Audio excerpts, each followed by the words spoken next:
Como disse o professor Francisco Carlos, a globalização influi de alguma forma, até numa bolsa. A bolsa, ela tem um papel fundamental na economia do país. Hoje, nós temos aqui, eu enumerei algumas bolsas, para que os senhores tenham uma ideia, uma bolsa da Argentina tem 38 papéis. Então, quando uma bolsa na Argentina cai 13%, não deveria influir em nada uma bolsa brasileira que tem 300 papéis. Então, tem uma especulação e isso afeta a economia formal. Agora, quando nós estamos falando em tecnologia, essas commodities, agrícolas, animais e mais, surgiu um novo ranking de commodities hoje no mundo inteiro, que nós falamos de energia, gás. Então, todas essas commodities hoje são negociadas eletronicamente. A única bolsa, em termos de pregão e quórum, é a Bolsa de Nova York. Tem mais ou menos 5 mil operadores, a mais tradicional. As demais é tudo eletrônico. Então, o país tem que estar inserido. Então, até no Brasil hoje, a nossa Bovespa também é eletrônica. O pregão da Bolsa BMF, que é a sexta no mundo, também, grande parte é eletrônica. E ela, para se adequar a isso, ela teve que, inclusive, abrir um escritório na China. Então, a BMF em São Paulo abriu um escritório em Xangai. Ela tem uma equipe de 7 profissionais aprendendo chinês. Então, há uma preocupação estratégica da Bolsa nesse sentido, né? Ela, como não poderia fugir, sofreu o impacto das crises globais. Da mesma forma. Olha o gap aqui.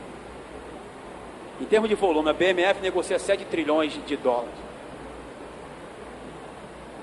E da mesma forma, se nós compararmos, o presidente Lula disse que a agricultura foi criado um instrumento chamado seguro agrícola. Nos Estados Unidos, quem entra nesses mercados derivativos, o volume no mundo hoje são 100 trilhões de dólares. Qualquer agricultor que entre nos Estados Unidos numa bolsa dessa, ele faz obrigatoriamente um seguro contra intempéries. Ou seja, tem um furacão, maremoto, ele faz um hedge, ou seja, uma proteção contra isso, e pega um financiamento num banco. É isso que o nosso país está buscando. Eu trabalho com bolsa desde 1984. Desde essa época, de 84, nós estamos tentando encontrar um instrumento de seguro. Ou seja, não há uma clearing, não há quem suporte esses riscos. Então, por aqui os senhores têm uma ideia. Esse é o volume do agronegócio. Os senhores viram no quadro anterior, 7 trilhões o volume. Aqui são 10 bilhões, dá menos de 1% de busca de proteção desses instrumentos na Bolsa de São Paulo. Então, não existe uma educação, uma cultura, por mais que a Bolsa insista em mostrar esses instrumentos como proteção. Falando em tecnologia, hoje existe um instrumento, leilões eletrônicos, que sai desde o grande avanço da internet, está disponível em grande parte do país, bolsas eletrônicas, não só para mercadorias, mas como bolsa para compras governamentais, remédios, isso para ter a custo, e dá, vamos dizer, uma forma-preços. O que seria forma-preço? Eu posso estar em Manaus, colocar um preço num terminal e o nosso operador em Porto Alegre fechar o negócio. Não há interferência de terceiros. E isso pode também inibir fraudes e corrupção. A terceira parte, que é o outro pilar que eu acho importante, é o ensino de qualidade. Isso aqui é uma coisa que eu peguei na revista Exame, agora recentemente. Dos 30 milhões de trabalhadores de carteira assinada, quase a metade ensino fundamental incompleto e fundamental completo. Algo a pensar. Em termos de educação ainda, dados, nós estamos comparando com China, México e Rússia. Em todos os indicadores somos os últimos.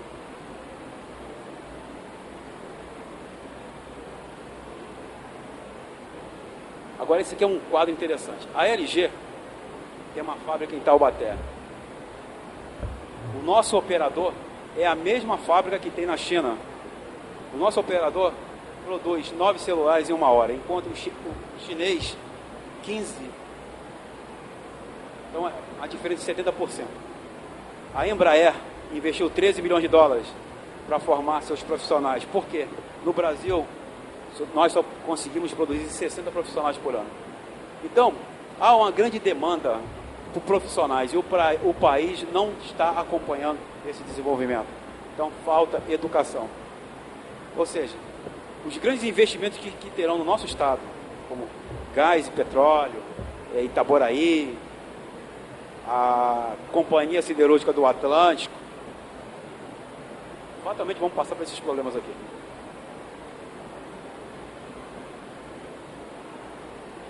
Eu vou até exemplificar que nós tivemos em Caxias e São Gonçalo, isso aqui é importante. O secretário de Desenvolvimento de Caxias deu um exemplo para a gente, num banco de dados de 100 mil currículos para montar uma fábrica de reciclagem de PET, ele só conseguiu pensar 8 profissionais. Teve que trazer gente de fora. Isso aqui foi em São Gonçalo. É uma ONG, um padre, acabou na nossa palestra, ele fez esse documento para a gente. Então, o que nós acabamos de falar, na questão da capacitação profissional, são outros. Ele acabou falando disso aqui. Vai acontecer a mesma coisa em São Gonçalo e Itaboraí. Quando colocar as plataformas de refinaria, nós não temos profissionais capacitados para absorver essa demanda. Então, tem que haver já uma preocupação. E ele diz textualmente aqui. Senão, a P49 foram colocados 200 e poucos profissionais vindo do exterior. Algo a pensar também. A balança, todos esses dados, vamos bater aqui no Rio de Janeiro. 2004. Só agora começamos a ter superávit. Ou seja, da mesma forma, o Rio de Janeiro também não fugiu à regra. Aqui um sinal de alerta, grandes profissionais. Presidente da Philips. Se o Brasil engrenar um novo surto de crescimento, vai parar por falta de gente qualificada. Então, todos eles. O Lehman também, que era das lojas americanas, do Banco Garantia, há um alerta de profissionais de renome. Tecnologia e informação fazem a diferença. Ou seja, então, educação, esse binômio, educação e tecnologia, são fundamentais para o desenvolvimento do país. Eu creio que a informação, vamos dizer, a tecnologia, o TI, né, as empresas, vieram combinados justamente a partir do momento que nós tivemos um grande avanço nas telecomunicações e informática. Isso fica muito claro, principalmente com a velocidade da informação, e isso acelerou em muito a globalização, né? Dados de 2000 a 2004, isso aqui foi o que os estados investiram em tecnologia, 2 bilhões. Isso não dá nem 1% do PIB. O quadro seguinte ainda fica mais marcante. Os Estados Unidos, 2,74% do PIB. PIB dos Estados Unidos, 14 trilhões de dólares. 2%, 300 bilhões mais ou menos. Japão, e nosso país, 1%. Nosso PIB, 700 bilhões. 7 bilhões em tecnologia. Como que nós vamos alcançar Estados Unidos, Japão? Vamos botar mais 50 anos, gente. Investimento direto. Ou seja, então necessitamos de investimento direto. Aqui, as crises, entrou muito capital especulativo, as empresas que foram privatizadas são aquelas que eu pintei de amarelo, todas com lucro. Embraer era uma delas. Companhia Vale do Rio Doce. Exemplo, Companhia Vale do Rio Doce, antes da privatização, tinha 8 mil funcionários. De emprego. O que acontece com a Vale do Rio Doce hoje? Segunda no mundo. Quantos funcionários tem a Vale do Rio Doce hoje? 20 mil funcionários. Privatização é ruim ou é boa para o país? Ou seja, para o povo, mas é para o país. BRICS e IBAS. O IBAS, essa definição de BRIC Isso aí começou em 2003, um indiano e um americano. Ele dividiu esses países em dimensão geográfica e tamanho da população. Então aqui os senhores veem, Rússia, 17 milhões de metros quadrados, 2 bilhões de habitantes.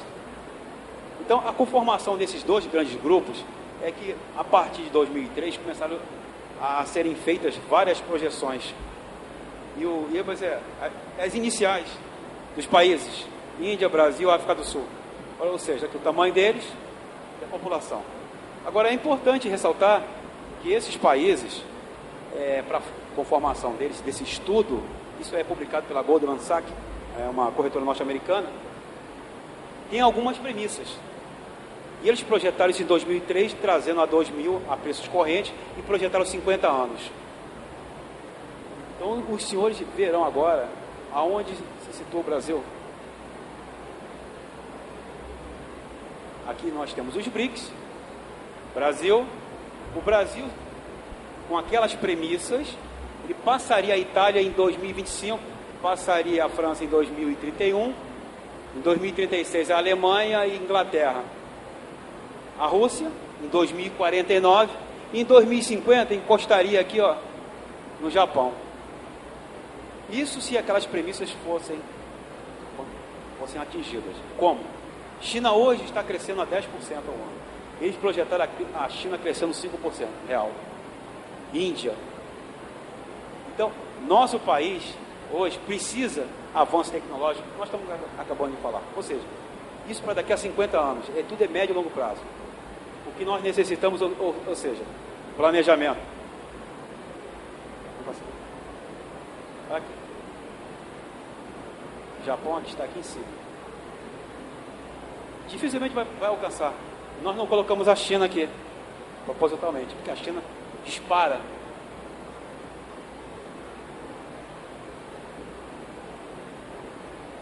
Aqui a China ultrapassa os Estados Unidos em 2040. E a China hoje já está com um PIB de 2 trilhões. Só para mostrar só a China.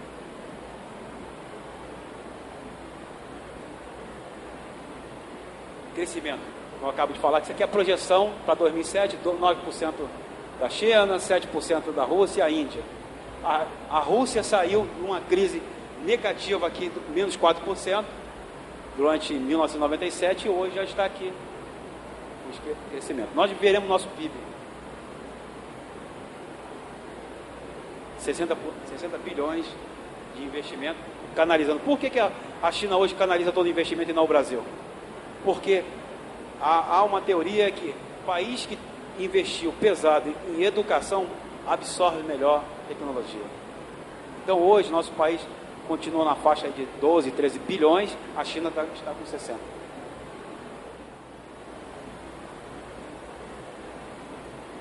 Crescimento.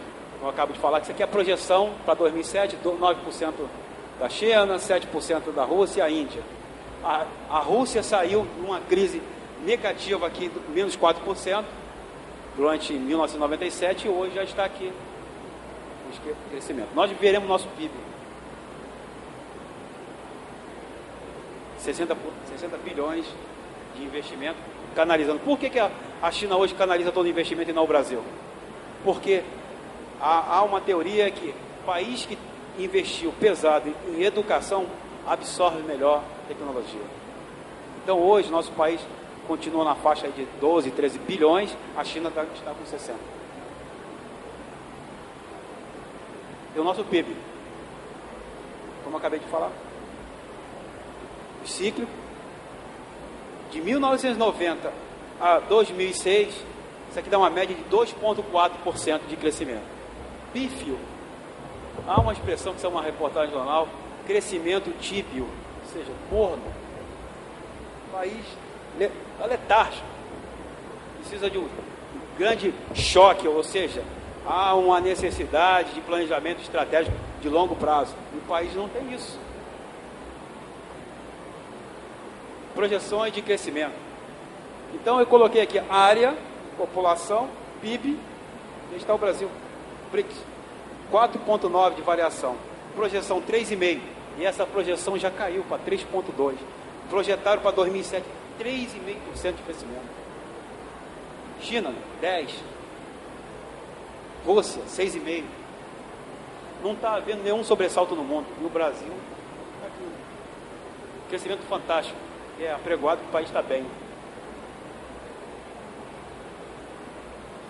Mercados explorados, ou seja, África, Ásia, em termos de carne. Só que o nosso produto com o câmbio que está, inviabiliza esses mercados, a penetração desses mercados. Conclusão. Vou ter 4 grandes blocos. Já acredito que todos estão na cabeça dos senhores. Desoneração é desonerar a produção, investir em infraestrutura, preocupação com o bem-estar, investir em tecnologia. Esses pontos faz parte da agenda de qualquer candidato hoje no governo. Só que não há um planejamento de longo prazo. Desonerar a produção, isso necessita de não só governo, mas também da própria, vamos dizer, do próprio legislativo. Tem que haver, vamos dizer, uma tomada de decisão nesse país para que haja uma revolução em termos de mudança de rumo para que possamos atingir. Por quê? Se nós não desonerar a produção, ou seja, tá, essa carga tributária que nós temos, investir em infraestrutura, portos e aeroportos, e se houver um grande surto de crescimento, o nosso país para, porque não temos silos, não temos armazém, não temos como chegar com os produtos nos portos. Por outro lado, saneamento básico. Quando se fala em bem-estar social, toda a linha de desenvolvimento desse país é todo no litoral. Qualquer adentro, 2 quilômetros, não precisamos ir longe. Caxias, Nova Iguaçu, São Gonçalo, uma chuvinha, qualquer coisa, alaga tudo, esgoto, céu aberto. Então, são vários Brasis dentro do Brasil. E investir em tecnologia, inovação e pesquisa. Como disse o professor Francisco Carlos, vamos perder a expertise em energia nuclear. Se o país não mudar esse quantitativo irrisório de investimento em tecnologia, 1% do PIB, nós temos que alcançar, vamos dizer, o crescimento sustentável. Agora, crescimento sustentável, 3,5%? 3%? Coloquei essa informação aqui, veio a calhar, que pode botar os dois. Isso aqui são 2 charges da cartilha da Confederação Nacional de Indústria, isso de 1999. A preocupação dos empresários, como os senhores, o empresário tem que ser mágico. E isso era em 1999, era a discussão, era uma cartilha. Isso está disponível na internet, fantástico, explicando o que é necessário para desonerar a produção. Ou seja, eles dizem o seguinte: reforma tributária é igual, mais produção, mais investimento, mais emprego. Isso em 1999, há 7 anos atrás. E continuamos escutando esse mesmo vamos dizer, essa mesma preocupação, né? A questão também dos impostos, isso aqui está disponível, isso aqui saiu agora. Brasil já chega perto dos países mais ricos, os impostos. País pobre, tributo de rico. 754 bilhões de reais para carga tributária, ou seja, representa 38%. Nós temos hoje uma economia e um crescimento de economias maduras, como tem na Europa, 2,5%. Podia se perguntar, Suécia, 51%. Mas creio, o professor conhece muito bem a Europa lá. Nós temos hoje todos os benefícios na nossa sociedade, Dinamarca, Suécia, a própria Espanha. Fiz mestrado na Espanha, metrô lotado de estudantes, bancado pelo Estado. Ou seja, a carga tributária é alta. Agora, nossa, que benefício tem para a sociedade? Então, precisamos urgente dessa reforma. O outro caminho para o crescimento do país, para interligar o intermodal, eu mostro esse mapa aqui das hidrovias brasileiras. Ou seja, nós temos hoje uma facilidade, Deus olhou por nós, em termos de hidrovias. Agora, eu coloco esse outro gráfico aqui, para se pensar. Por que os Estados Unidos é o primeiro? Qualquer produto, é tudo interligado. Isso aqui é só ferrovia. A nossa ferrovia está aqui, ó. aqui na região sudeste. Isso quando não tiram essa ligação, né? Hoje está abandonado. Então precisamos, com urgência, de investir em infraestrutura. Infraestrutura é isso aí, gente.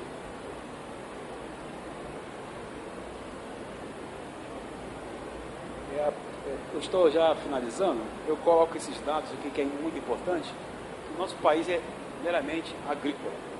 Então, um país quando é meramente agrícola, ou seja, quando ele passa para o setor de tecnologia, a participação da agricultura, o agronegócio no PIB reduz drasticamente. Então, nós estamos vendo aqui que o nosso país praticamente é quase todos os produtos agrícolas. E eu faço uma distinção nessa tabela que é interessante. Eu tento mostrar a necessidade da educação em tecnologia. E isso fica bem claro quando nós comparamos. Seguinte, eu coloco na mesma base produtos como soja, milho, café em grãos. 1 tonelada, $178. É nessa faixa. Farelo de soja deve estar em torno de $700, que é para alimentos dos animais. Ferro. Então, os senhores imaginem que esforço de produção nós temos que fazer. Ou seja, se eu produzir 2 Brasis de soja, 2 toneladas de soja, 2 Brasis de milho. Vamos comparar agora com esses produtos aqui. Um Viagra. Eu penso assim, uma cartela de Viagra, $84. Um celular. Todos os produtos com conteúdo tecnológico. Então, há uma grande briga. O Brasil precisa exportar mais soja. Exportar 2 Brasis de soja. Aumenta aqui para 10 toneladas de soja. $1.780. Eu boto na mesma base. 10 cartelas de Viagra. $840. Então, o que nós necessitamos? Necessitamos produtos intensivos em tecnologia. Bastou o Brasil exportar alguns aviões que começou a incomodar o mercado internacional. A Embraer começou a exportar os aviões cada um 50 milhões. Então, isso aí mostra que na nossa formação de profissionais, precisamos investir hoje muito mais na área técnico-operacional, deixarmos um pouquinho à parte formação teórica por lado. Então eu digo isso, que necessitamos investir pesadamente na educação básica, para que possamos formar profissionais no futuro e que possam absorver essas tecnologias. Precisamos que nossos governantes e os nossos políticos comecem a fazer um planejamento para daqui a 30, 40 anos, que é só assim que o país pode sair desse marasmo que ele está, dessas informações que eu acabo de apresentar. E eu espero que os senhores, de alguma forma, como formadores de opinião, possam levar essas informações para outros lugares. E digo, desenvolvimento social e crescimento econômico sustentável passa por esses pontos. Agora, evidentemente que não podemos ficar no debate. Isso aí tem que ser propagado. Redução da carga tributária não é só o papel do governo, é o papel de todos nós na sociedade. Corte, urgência. Quando eu digo corte com urgência dos gastos públicos, essa continha de corte e aumento dos investimentos, corte é direcionar melhor os investimentos. Ou seja, funcionários com altos cargos, isso tem que ser visto. O povo com um salário mínimo de R$300, aumento da eficiência máquina do governo, redução da taxa de juros, ou seja, todos esses fatores aqui são coisas que o país, com bastante vontade política, pode fazer e dar vamos dizer, mais um alento para a nossa sociedade. Espero que com essas informações eu tenha contribuído com um pouquinho desse conhecimento para que possamos fazer um Brasil melhor. Obrigado.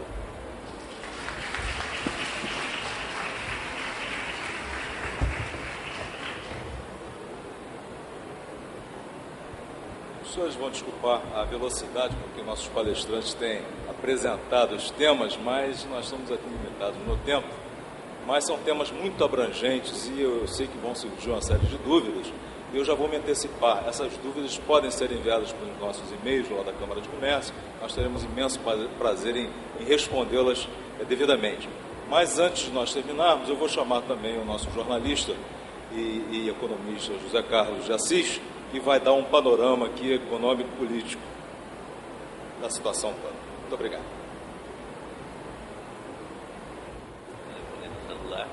Só pude ver a última palestra do Maurício. Mas nós tivemos uma conversa prévia com os dois outros palestrantes. Eu acho que boa parte das coisas que a gente mencionamos na nossa conversa deve ter sido expostas aqui hoje. Eu não tenho muito tempo, é 10 minutos. Né? Depois dessa profusão de informações que veio nessa última palestra, eu gostaria, quer dizer, é muita informação. Tirar conclusões dessas informações, às vezes não é muito fácil. O próprio orador tirou algumas conclusões. Eu queria dar uma abordagem geral, rápida, para tentar direcionar essas conclusões para aquilo que eu acho realmente fundamental no momento que nós estamos vivendo hoje. É uma abordagem a partir da economia política, e não apenas da economia, e nem apenas da política. Se a gente verificar o que aconteceu nas últimas 3 décadas no Brasil, do ponto de vista estritamente político, aconteceu o seguinte: 2 grandes partidos de massa sucederam o período autoritário. Um deles, o PMDB, outro, o PT. O PMDB tinha como objetivo fazer a democracia política. E fez. Uma vez feita a democracia política, o PMDB não conseguiu se recolocar em termos de proposição. De uma costela dele saiu o PSDB com uma proposta formal social-democrata. Quando esse Partido Social-Democrata assumiu o poder, ele se desviou para o neoliberalismo, talvez influenciado pelos partidos social-democratas, socialistas, trabalhistas da Europa, que também fizeram esse curso, se desviaram para o neoliberalismo.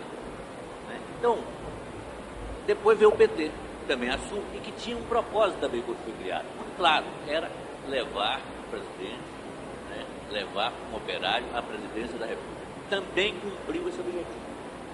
Quando ele cumpre esse objetivo, ele também, até o momento, as coisas estão abertas, até o momento, ele não se recolocou em termos de proposta geral de definição dos rumos da sociedade brasileira. Nós estamos com isso aberto. Nós temos uma realidade socioeconômica dominada pelo neoliberalismo e não temos uma perspectiva de destino claramente delineada por um partido. Eu acho que isso vai surgir no bojo da reestruturação partidária que vem aí e da redefinição dos rumos do governo Lula, né, que provavelmente será o presidente eleito no próximo domingo. Qual é o desafio? O desafio a ser recolocado para qualquer partido é o seguinte: o que nós vamos fazer de agora em diante? Porque aqui foi colocado os aspectos técnicos disso. O drama que a gente vive em termos de infraestrutura, em termos de políticas públicas, uma série de coisas que estão entravando, tecnologia, que entravam o nosso desenvolvimento. Tudo isso está colocado. Como é que você politicamente orienta a nação para